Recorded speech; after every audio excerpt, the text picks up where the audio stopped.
Chèque en bois, quel recours pour les commerçants floués? Une dame a sévi dans une bonne vingtaine de commerces d'Angoulême et de Cognac. À chaque fois, elle a acheté des petites choses, un bijou, un cadre, ou s'est offert un soin d'esthétique. À chaque fois, elle a payé par chèque, et à chaque fois, les 10 chèques déposés à la banque sont revenus impayés. Un chèque en bois, on sait d'avance que c'est perdu pour nous, déplorent plusieurs victimes, conscientes que la seule façon d'être vraiment protégée, c'est de refuser les chèques. Quelle est la procédure pour espérer récupérer son argent?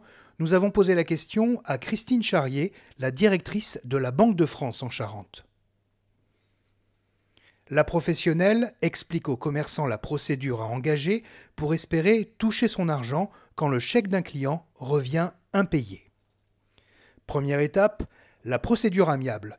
Une fois que votre banque vous a adressé une attestation de rejet de chèque, vous avez 30 jours pour demander à l'organisme bancaire de le représenter.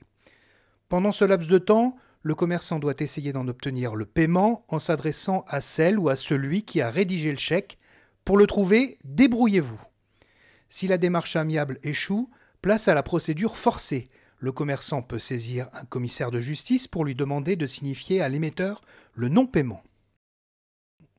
Le débiteur est alors obligé de régler la dette dans les 15 jours. Sinon, le commissaire peut engager toute procédure pour contraindre le débiteur à payer. Christine Charrier l'assure, la majeure partie des litiges se règle ainsi. Les victimes sont pourtant peu enclines à engager ce long processus.